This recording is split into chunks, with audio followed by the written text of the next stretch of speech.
Hello, Kansas and Western fans. It's time for update number 49 of the construction of the Kansas and Western HO scale model railroad. As always, we'll do a full tour of the layout for anybody that might be new out there, and we'll pause at the places where I've actually done some work. And at the end, we'll wrap it up with a poll for this weekend for your guys' choice for the next work session for the next 2 weeks. So over here at the Royal Gorge route, which I've considered the beginning for quite a while, and I think it just flows the best from the lower to the upper level. This level, or this scene here, is reached the good enough for now stage where it really just needs a lot of detail work. So it is not available for voting because I would like to get every scene to this level to where there's something in the whole scene basically has been covered with something, whether it's track and ballast or scenery materials or grass, something. There are a few places here where that's not quite been done yet. Here in the campground area, I still need to come up with a name for this campground. But for the most part, this scene could be called done for now. So this is just the one that's pretty to look at. It's going to be the only major scenery scene, I guess you could say, on the entire layout.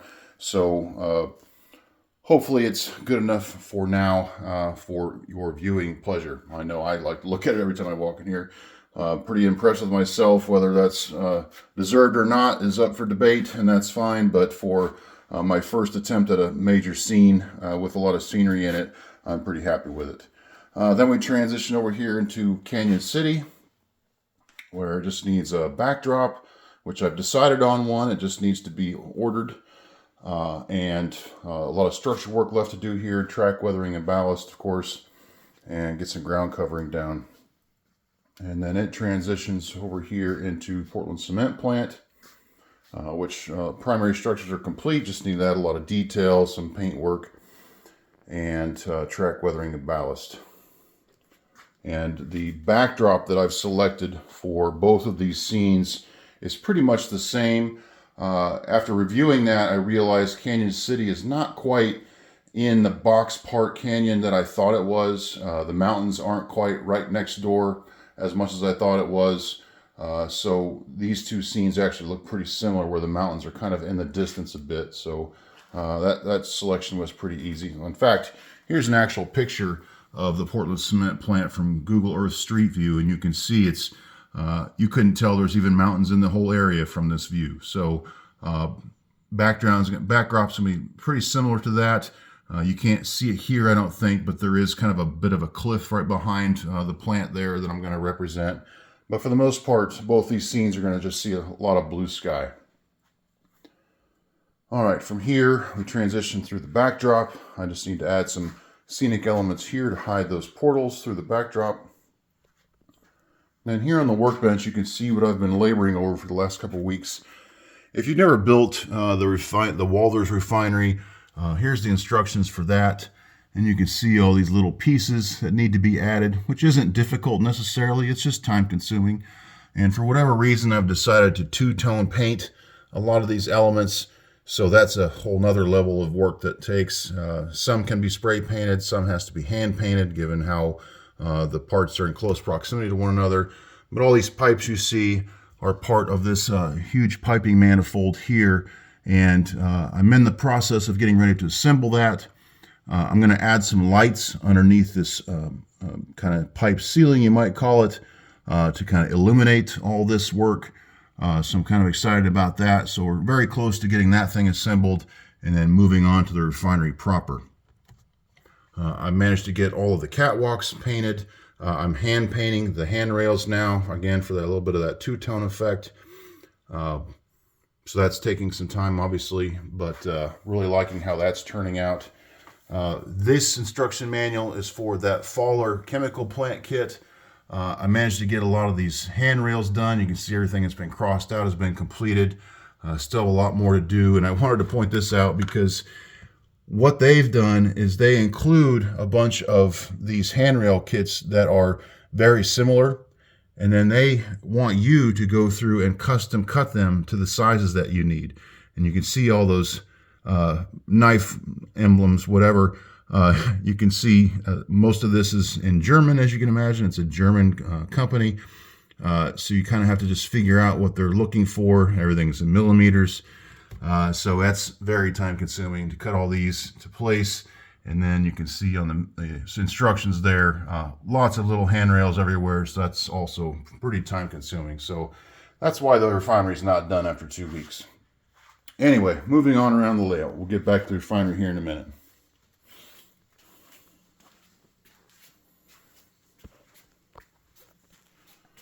Over here at Pueblo, we still have yet to lay these last 3 spurs into the Everast steel plant, and I need to build that structure up to how I'm hoping for it to look. It'll blend in with the backdrop that I've chosen, which is an actual steel plant that will cover most of this area. It will blend into some scenery there at the end where the portals are to help me hide those. But this scene should look pretty cool. The huge steel plant in the background. And it turns out now that these last 3 tracks and the spur that leads to those is the last track that I have left to lay on the entire layout. And we'll talk more about that in a bit when we get back to refinery. And then the main line transitions over here into La Junta Yard. All the track is done here, just needs to be weathered and ballasted and a backdrop put into place.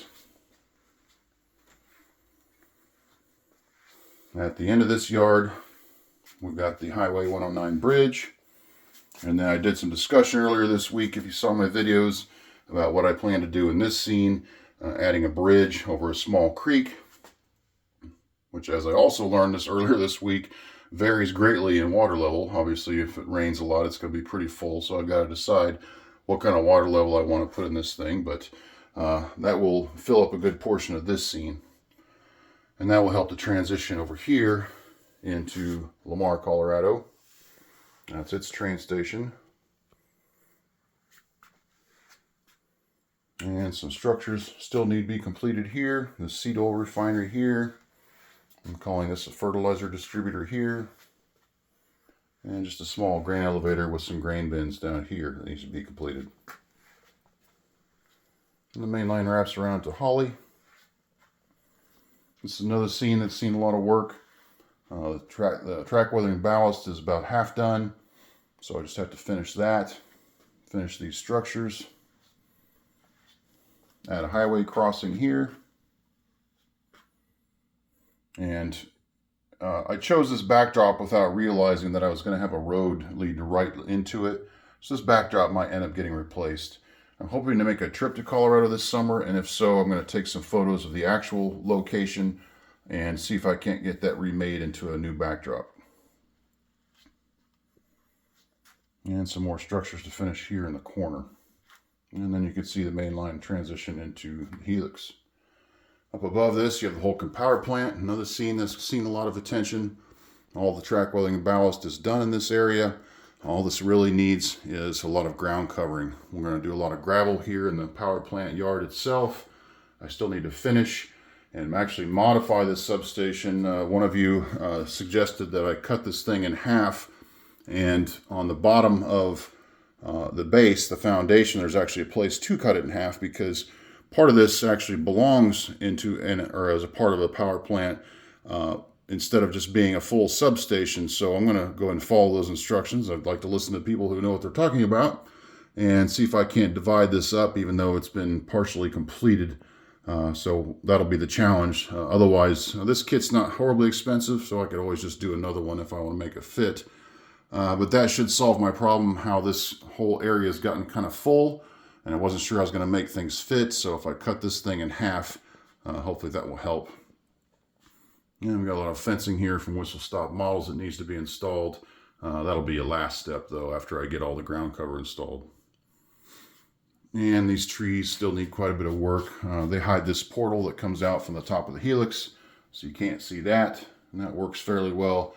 I still need to add a background to the other side of the helix where you can see through, and you see the wall and the backdrop. I'm going to hide that with some, probably just some, honestly, black painted cardboard. It doesn't take a lot. You're just trying to keep the eye from noticing that weird look. And the trees in the foreground do the rest of the work. And we transition over here to Garden City, which is very near the Holcomb Power Plant. We've got a couple businesses here that still need a lot of work. Still need some primary structures to be built. Loading racks, unloading racks, that kind of thing.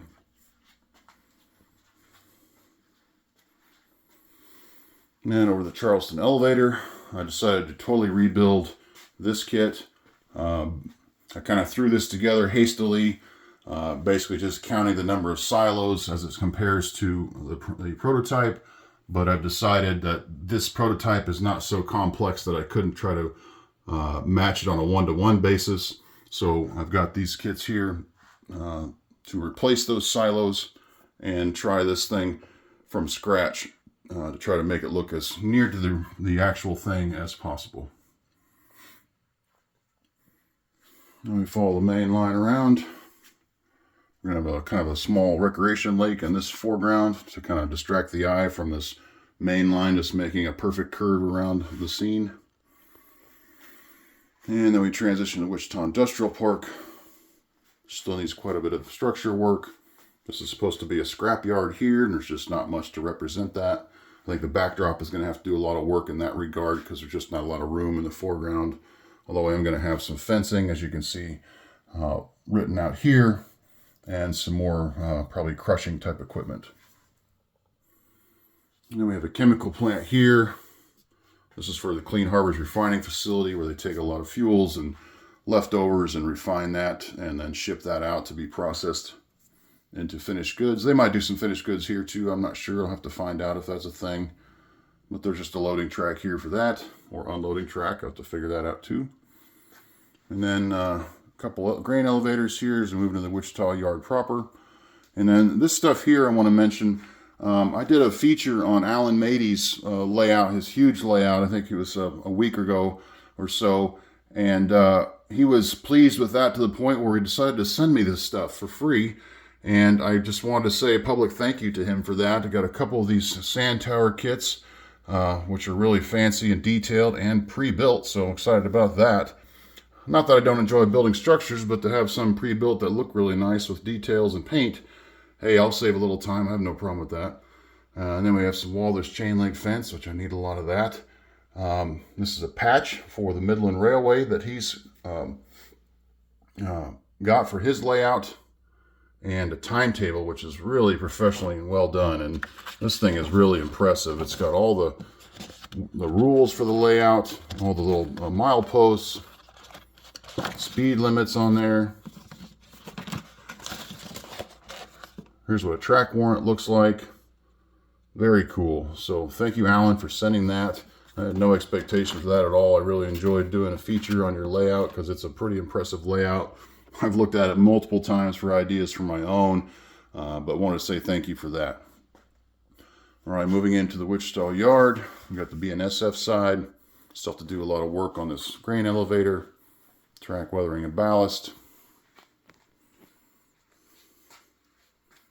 Oh, one other thing I wanted to feature. The last train show I went to in Arc City, I picked up some of these micro trains, pre-weathered HO scale cars, and they are fantastic. This takes a little bit of assembly, but they come painted like this, and it looks awesome. They are a little more expensive, as you can imagine, because all this work is already done. But for somebody who has almost no experience weathering cars, I've got a few examples of these around the layout. I'll show you another one. It gives me something to look at visually firsthand for some ideas on how I could weather some of my own cars. All right, down here to the end of the Wichita yard where I did get some track weathering and ballast done. Looks okay so far. Have to do a lot of detail work, add a lot of weeds and whatnot. But there is that. I still have to finish some details to this bridge. Going to add some fencing along the edges. And move down here to the UP side. It's about the same state as the BNSF side. A lot more details. This structure is not quite finished at all. The bridge is kind of sitting in place, or the roof is sitting in place. I want to do some detail work on the inside, some paint, some tools, equipment, things like that. And this is a repair shop. And then we have this cargo business here that needs a lot of work, like a roof. Let me transition over here to Towanda. This is just a temporary scene that I set up to do a review video of this kit from Whistle Stop Models, which is a great kit. But this actual scene is going to end up being a wheat field, I believe. And then here in Towanda, still need to finish a lot of work here. I eventually want the scene to look like this. Hoping tomorrow, actually, to get photos of this site for a custom backdrop that Train Junkies is going to make for me. And that should run all the way the length of this wall. And speaking of that, this foreground scene transitioning over to Dorado is going to be an oil field scene, and the backdrop is going to represent oil field between Towanda and El Dorado, so it should fit just right. And here we've got Shumway Road, so I'm going to try to remember to get some photos of that. Fortunately for me, this road past the railroad crossing turns into a residential driveway, so it's really just an access road. It does not go off into the distance, so that should be pretty easy to deal with backdrop wise. Now we've got some industrial areas here in El Dorado. Need a lot of structure work left for those. Loading and unloading racks, track work, etc. A lot of fencing in these areas. And then we transition to the El Dorado Refinery, where I did all the work for the last couple weeks. So right off the bat, you can see that the main line has been weathered and ballasted until it stretches around there to the lift out bridge. I still have to get this switch done. I had to stop there. I didn't have enough time to go ahead and do the switch. And every time I ballast around my turnouts, I always want to make sure I'm able to hang around for an hour or two so I can make sure the points still move, make sure I didn't get too much glue in here that they don't move. So I don't like to do that at the very end of a day. And one thing also I decided to do, as you can see at the beginning of the intro, I got this track laid. I finally decided that I kind of liked the way it was. It goes through the middle of the refinery. This is a large pipe load or tower load, you could even call it. I planned to stage one of those large cranes in this area somewhere to where it could lift these loads and work on the refinery site that will be located in this area. So that's the purpose of this track, to bring in these really large loads, to have cranes involved to work on the refinery for things. I've done quite a bit of track weathering on all these spurs. Still have to finish that. Liking how that's going so far. I decided to go ahead and glue this concrete pad down for this unloading rack. I've not started on doing the rebuild for this yet, so that's still coming. Oh, and I forgot to replace my propane tanks here, just for now. And on the other side here, sort of messing around with these lights. I haven't actually seen if they worked yet. These are actually N-scale street lights, and this is how they arrive, with kind of a painted wood grain on them. But what I really like is the kind of the gooseneck light support and the light itself. I think that looks a lot better for HO scale for what my purpose is. And I've got one of these catwalks here for the Walthers set. What I wanted to do was to see how it would look if I were to glue this right to the catwalk, because I looked at the pictures of the El Dorado Refinery and it looks like a lot of the lighting is actually attached to the catwalks and then aimed towards the tower, which makes a lot of sense because there's a lot of piping on the tower. I'm sure there's lots of gauges and valves to turn and whatnot. So it'd make a lot of sense they'd have the light on the outside facing in to make sure that they could see what they're doing, as well as facing right down the ladders and so on. So still trying to flesh this idea out. I think it's still going to be a little bit tall, but I need to get to that level to where I can start to mount some of these catwalks on the towers and then turn the light on or plug it in and see if, just see how it looks. So I am working on that idea. Still need to order a lot more of these lights though before I can finish that kit to decide how I'm going to be able to distribute that. But that's that. And then I don't know if you can tell, but I've added a lot of handrails to this kit. Still a lot more to go before I get back into the piping work. And here are the completed sections of this pipe manifold. Just have to get those assembled in that area. The berms I got painted, so they're ready to accept either grass or dirt, well, dirt and grass or gravel. And then here's that spur as it comes into the middle of the refinery. All right, and from there we wrap around to Union Tank Car Company, which had a nice feature. Operations were on this last Monday. And obviously lots left to do there with details, track weathering, ballast, and a backdrop. All right, I guess that's about it for today. We're going to open up the polls now for this weekend. Please vote in the comments below what section of the layout you'd like me to work on or aspect. Just remember that the Royal Gorge route is out of the running for a while until we get all the other parts of the layout looking in a similar state. Include your comments below, or you put your vote in the comments below. I'll tabulate those votes on Monday and shoot out a poll results and work plan video for the next 2 weeks, Monday evening. So thanks everybody for your comments and questions and participation. I look forward to the results of the vote on Sunday. Everybody have a great weekend.